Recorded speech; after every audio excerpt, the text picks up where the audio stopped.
एक समय की बात है, एक समृद्ध और शांत नगर कंचनपुरम में ईश्वरीय नाम की एक अनुपम सुंदरी रहती थी।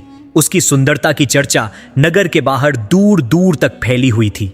वह इतनी रूपवान थी कि जैसे किसी देवलोक की अप्सरा धरती पर उतर आई हो। उसका रंग ऐसा था जैसे सोने में सुगंध मिल गई हो, और उसके बोलने का अंदाज ऐसा मधुर था कि कोयल भी सुनकर शर्मा जाए। ईश्वरी के पिता सेठ धनपाल नगर के सबसे प्रतिष्ठित और धनी व्यापारी थे। उनका कारोबार 60 समंदर पार तक फैला हुआ था। ईश्वरी अपने रूप के साथ साथ अपने बुद्धि, विवेक और दयालुता के लिए भी जानी जाती थी। उसने कई शास्त्र पढ़े थे और उसकी समझदारी उम्र से कहीं ज्यादा थी। उसकी विवाह योग्य आयु आते ही देश विदेश के राजकुमारों, बड़े व्यापारियों के बेटों और जागीरदारों ने सेठ धनपाल के द्वार पर दस्तक देना शुरू कर दिया। हर कोई ईश्वरी से विवाह कर उसे अपनी रानी या घर की लक्ष्मी बनाना चाहता था, लेकिन ईश्वरी किसी साधारण विवाह से संतुष्ट होने वाली नहीं थी। उसने अपने पिता से कहा, पिताजी, मैं किसी के धन या बल को देखकर उससे विवाह नहीं करूंगी। मेरा पति वह होगा जो सच्चा, निस्वार्थ प्रेम और चरित्र की शक्ति को किसी भी संपत्ति से ऊपर रखेगा। यह कहकर उसने एक अभूतपूर्व शर्त रखी। सेठ धनपाल के विशाल बगीचे के मध्य में ईश्वरी ने चांदी के सिक्कों से भरा एक हौज, कुंड बनवाया जो इतना गहरा और चौड़ा था कि उसमें नगर के 1/3 धन को समाया जा सकता था। ईश्वरी ने घोषणा करवाई, जो भी पुरुष इस चांदी के हौज को अपनी कमाई या पुश्तैनी संपत्ति से पूरी तरह भरकर दिखाएगा, मैं उसी से विवाह करूंगी। शर्त सुनकर हर कोई दंग रह गया। धनी मानी लोगों ने हिसाब लगाया। इतना धन एक जगह लगा देंगे तो हमारा कारोबार कैसे चलेगा? एक ने कहा, राजकुमारियों से विवाह करने पर हमें दहेज मिलता है, यहां तो सब कुछ देना पड़ रहा है। दूसरे ने सोचा। धीरे धीरे सभी महत्वाकांक्षी उम्मीदवार शर्त की विशालता और अपनी कंजूसी के कारण पीछे हटने लगे। कंचनपुरम में एक छोटी सी दुकान चलाने वाले सुनार का एक लड़का था, जिसका नाम आदित्य था। आदित्य अनाथ था और अपने स्वर्गीय पिता द्वारा छोड़ी गई सुनार की दुकान से ही मुश्किल से अपना गुजारा करता था। वह बहुत मेहनती, ईमानदार और कलात्मक था, पर धन दौलत उसके पास जरा भी नहीं थी। उसके बारे में लोग कहते थे, आगे नाथ न पीछे पगहा, यानी उसका अपना कहने वाला कोई नहीं था। एक दिन आदित्य ने ईश्वरी को मंदिर में देखा। बस एक पल की वह दृष्टि उसके हृदय में अनमोल छाप छोड़ गई। ईश्वरी का सरल निश्चल रूप देखकर वह पूरी तरह से मोहित हो गया। उसका यह आकर्षण केवल रूप का नहीं, बल्कि ईश्वरी के मुखमंडल पर झलकने वाले सद्गुणों का था। जब उसे ईश्वरी की शर्त के बारे में पता चला तो दुनियादारी की चिंता छोड़कर उसका मन बस एक ही बात पर केंद्रित हो गया, मुझे ईश्वरी से विवाह करना है। आदित्य ने अपनी छोटी सी सुनार की दुकान, औजार और यहां तक कि अपने पास रखे सोने के छोटे छोटे टुकड़े और पैतृक अंगूठियां भी बेच डाली। जो भी पुश्तैनी गहने थे उसने उन्हें पिघलाकर धन इकट्ठा किया। वह दिन रात काम करता, लोगों से उधार लेता, और जैसे ही थोड़ा पैसा आता वह ईश्वरी के हौज में एक एक सिक्का डाल आता। हौज भरना एक असंभव कार्य जैसा था। आदित्य की सारी जमा पूंजी, उसकी सारी मेहनत का फल उस विशाल कुंड में समा गया, लेकिन हौज अब भी आधा भी नहीं भर पाया था।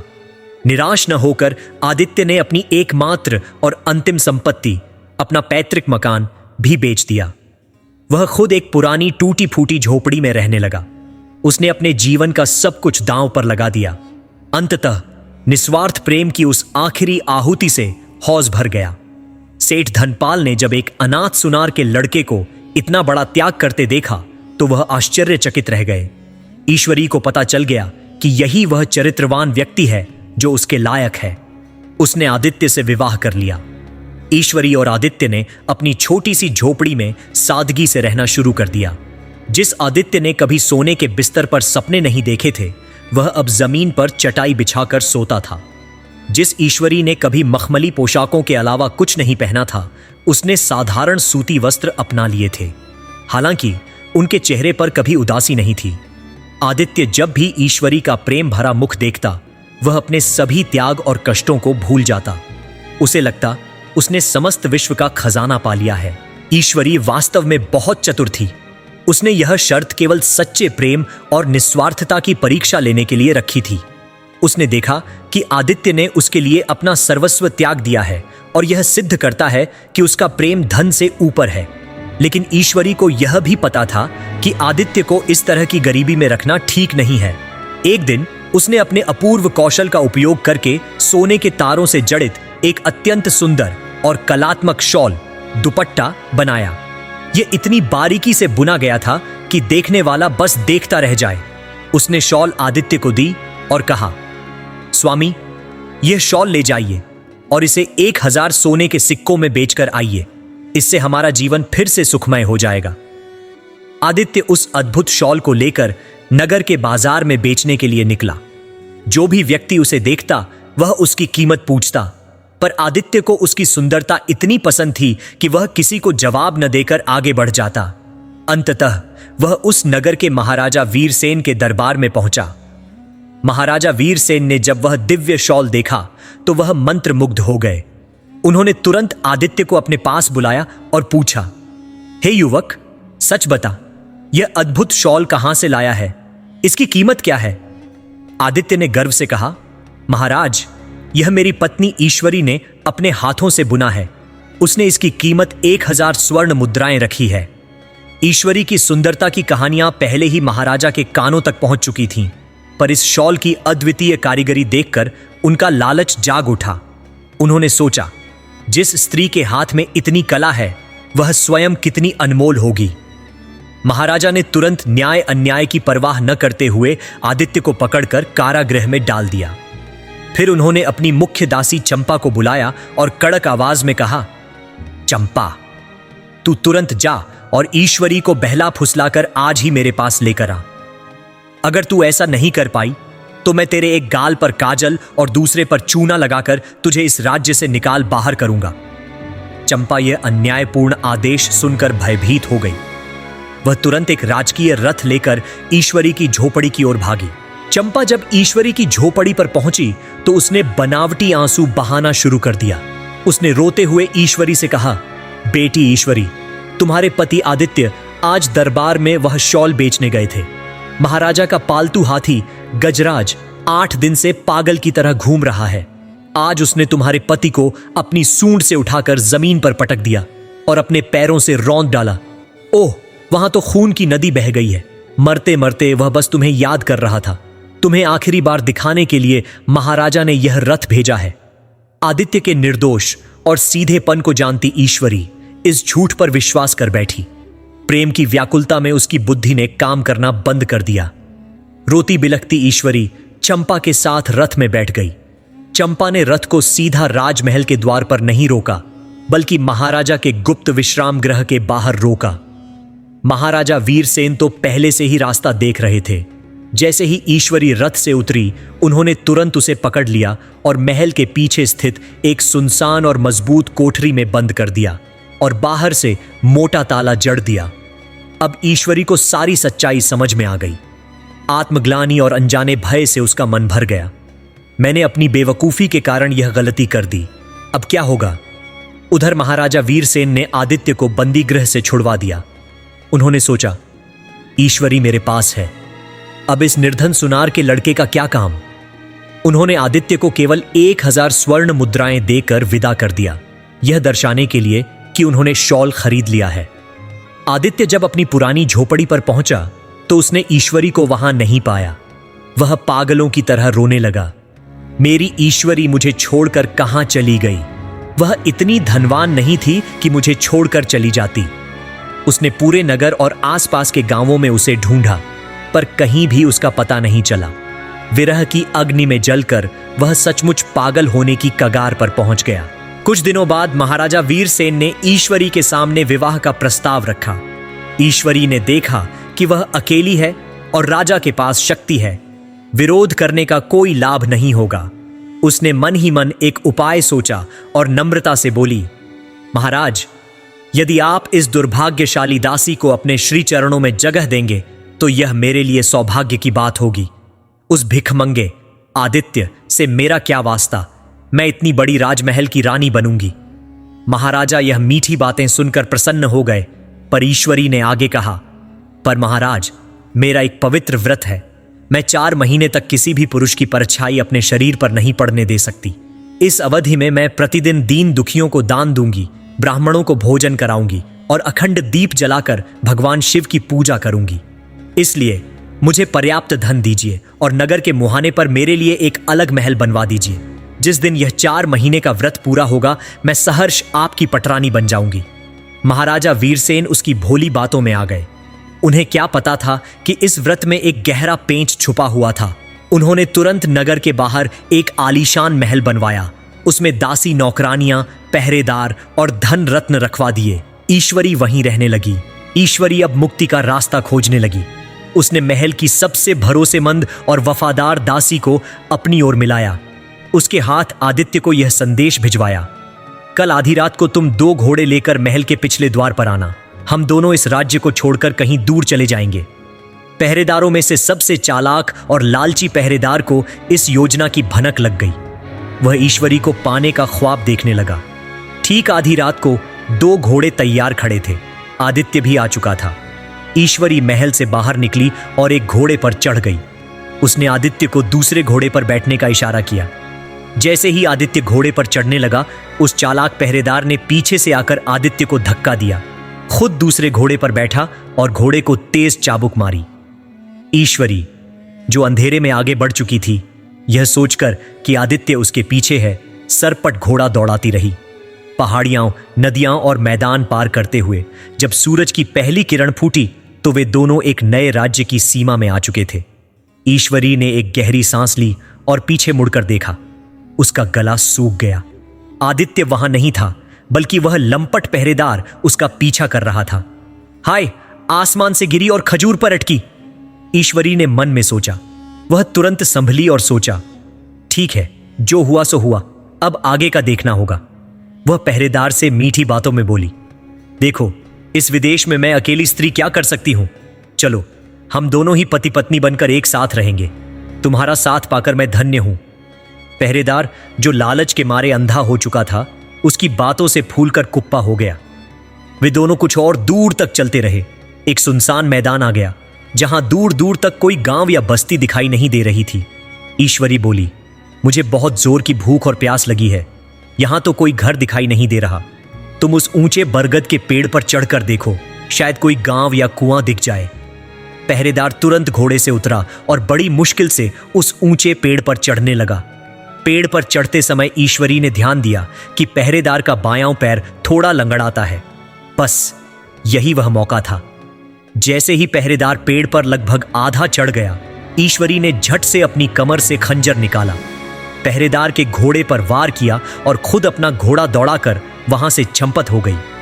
पहरेदार पेड़ पर चढ़कर बेबस होकर उसे दूर भागते देखता रह गया। उसी समय पड़ोसी राज्य के राजकुमार वीर और उसके प्रिय मित्र मंत्री का लड़का जय दोनों शिकार खेलने के लिए निकले थे। उन दोनों में इतनी गहरी दोस्ती थी कि लोग कहते थे उनके बीच से हवा भी नहीं गुजर पाती। उन्होंने देखा कि एक दिव्य सुंदरी अपने घोड़े पर तेज गति से भागी जा रही है। दोनों ने तुरंत अपने घोड़े दौड़ाए। मंत्री का लड़का जय आगे बढ़कर रास्ता रोककर खड़ा हो गया। ईश्वरी के अद्वितीय रूप को देखकर दोनों विवश हो गए। राजकुमार वीर बोला, मित्र, यह युवती सिर्फ मेरे लिए है। मैंने इसे पहले देखा है। मंत्री का लड़का जय बोला, कैसे? मैंने इसे पहले पकड़ा है, इसलिए यह मेरी है। देखते ही देखते दोनों जिगरी दोस्तों में लड़ाई शुरू हो गई। उन दोनों का झगड़ा देखकर ईश्वरी बोली, ठहरो, मेरी बात सुनो। मैं सोमराज देश की राजकुमारी हूं। मेरे लायक वर न मिलने के कारण मैं अपना मनपसंद पति ढूंढने निकली हूं। किस्मत से तुम दोनों से भेंट हो गई। तुम दोनों ही रूप, बल और यौवन में एक से बढ़कर एक हो। अब मैं किसे वरण करूं? पर मेरा निर्णय है कि जो बुद्धि और बल से श्रेष्ठ होगा, मैं उसी को वरमाला पहनाऊंगी। ईश्वरी ने अपनी उंगली से एक बहुमूल्य रत्न जड़ित अंगूठी उतारी और पास के सूखे कुएं में डाल दी। मैं अपनी यह अनमोल रत्न अंगूठी इस कुएं में डाल रही हूं। तुम दोनों में से जो भी इसे सबसे पहले लाकर मुझे देगा, मैं उसी से विवाह करूंगी। इतना कहकर ईश्वरी ने अंगूठी कुएं में फेंक दी। प्रेम में पागल राजकुमार और मंत्री पुत्र ने एक क्षण भी नहीं सोचा। उन्होंने तुरंत अपनी शाही पगड़ी और कीमती पोशाकें उतारी और कुएं में कूद गए। उधर चतुर ईश्वरी ने क्या किया, उसने तलवार निकाली, दोनों के घोड़ों को मार डाला। फिर उसने मंत्री के लड़के की पोशाक में आग लगा दी और राजकुमार की शानदार पोशाक खुद पहनकर अपने घोड़े पर सवार होकर वहां से उड़न छू हो गई। राजकुमार और मंत्री का बेटा भीगे बदन ऊपर आए तो देखा कि ईश्वरी नहीं है, उनकी पोशाकें नहीं हैं, एक जल गई, एक गायब, और दोनों घोड़े मरे पड़े हैं। वे शर्म के मारे एक दूसरे से नजरें नहीं मिला सके, सिर झुकाकर चुपचाप पैदल ही वहां से चल दिए। राजकुमार और मंत्री के लड़के होकर भी वे अब साधारण भिखारियों की तरह भटक रहे थे। चलते चलते ईश्वरी एक अन्य विशाल राज्य की सीमा में पहुंची जिसका नाम रत्नागिरी था। भूख से उसका पेट जल रहा था और प्यास से गला सूख रहा था।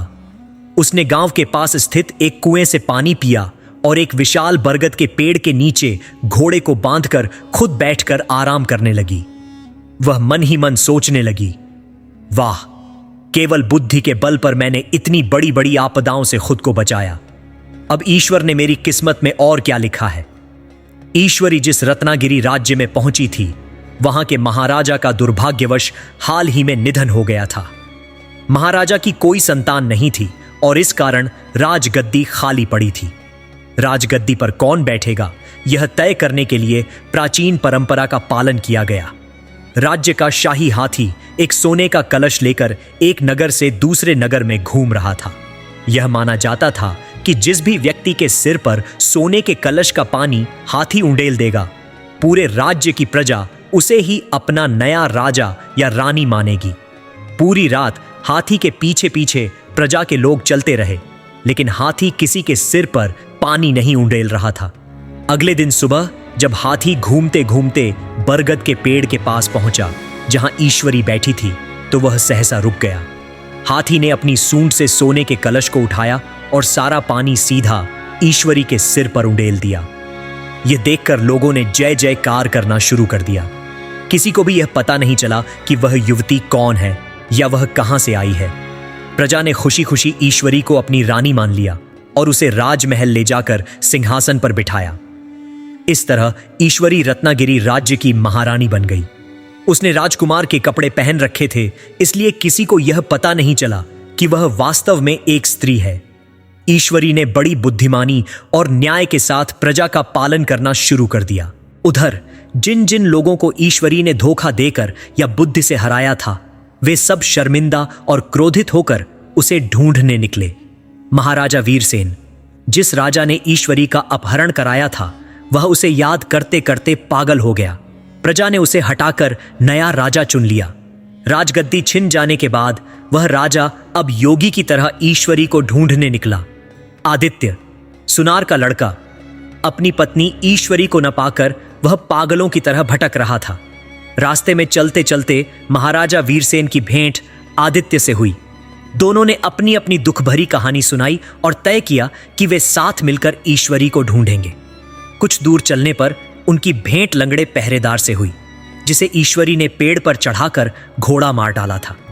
लंगड़े ने भी अपनी दास्तान सुनाई और बोला, भाई, मुझे भी साथ ले चलो, मैं भी तुम लोगों के साथ मिलकर उसे ढूंढूंगा।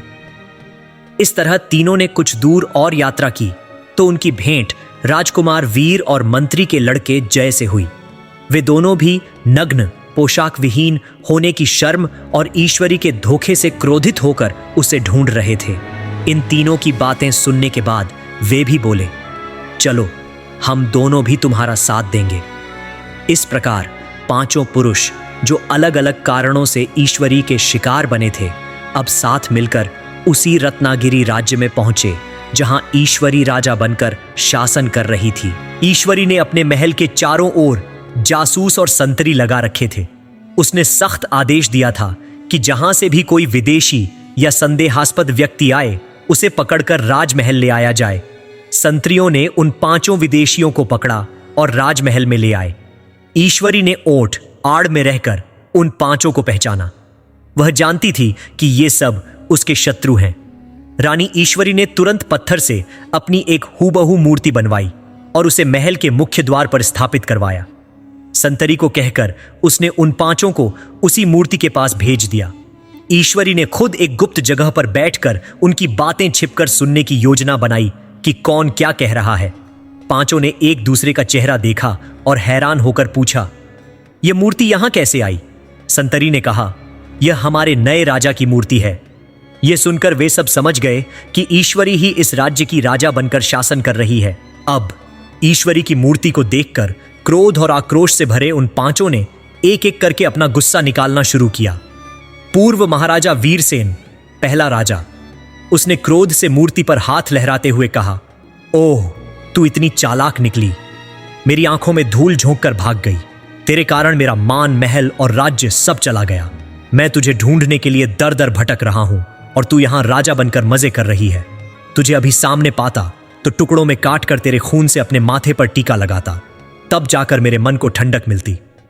लंगड़ा पहरेदार, वह अपने लंगड़ाते पैर पर जोर देकर बोला, तूने मुझे पेड़ पर चढ़ाकर भाग गई। तुझे सामने पाता तो एक लात में तेरी खोपड़ी उड़ा देता। राजकुमार वीर और मंत्री पुत्र जय दोनों ने मिलकर कहा, हम दो जिगरी दोस्तों में झगड़ा लगाकर हमें अपने जाल में फंसाकर तू भाग गई। हमारे पास न घोड़ा रहा न पोशाक। किस मुंह से हम अपने राज्य लौटते? राजा और मंत्री के लड़के होकर भी योगी की तरह मारे मारे फिर रहे हैं। सामने पाते तो तुझे भी वैसे ही नंगा करके नाक कान काट कर एक गाल में चूना और दूसरे में कालिक पोत कर राज्य भर में घुमाते। आदित्य, सुनार का लड़का, वह मूर्ति के सामने बस रोने लगा। उसकी आंखों से आंसू बह रहे थे। वह रोते हुए बोला, तेरे जैसी पत्नी क्या मुझे और मिलेगी? मेरा दुर्भाग्य है कि इस राज्य में मेरा और तेरा मिलन होगा नहीं। मुझे लगता है मैं तेरे लिए गंगा में डूब जाऊंगा। इतना कहकर उसने मूर्ति को थोड़ा सा सहला दिया और उदास मन से वहीं बैठ गया। यह सब सुनकर ईश्वरी ने न्याय करने का निर्णय लिया। उसने संतरियों को बुलाया और कहा, जाने किस देश से ये चोर या लुटेरे आए हैं, ये राज्य में उत्पात मचाएंगे। इन्हें बांध कर ले आओ। पांचों को बांध कर लाया गया। अब ईश्वरी ने उन्हें उनके ही कहे अनुसार दंड देने का आदेश दिया। पूर्व महाराजा पहला राजा की ओर इशारा करके बोली, इसे धीरे धीरे टुकड़ों में काट कर इसका खून ले आओ। मैं अपने राज तिलक के लिए टीका लगाऊंगी। लंगड़े पहरेदार को दिखाकर बोली, इसका सिर मेरे सामने ही लात मारकर भूमि पर घुमा दो, फुटबॉल बना दो। राजकुमार और मंत्री के लड़के की ओर इशारा करके बोली, इन दोनों की एक एक गाल की दाढ़ी बनाकर, नाक और कान काटकर, एक गाल में चूना और दूसरे में कालिक पोत कर राज्य से बाहर निकाल दो। जिसने जैसा कहा था उसका फल उसे वैसे ही मिल गया। दंड देने के बाद ईश्वरी ने यह सुनिश्चित किया कि वे सब इस राज्य से बाहर चले जाएं। अंत में ईश्वरी ने आदित्य की ओर देखा।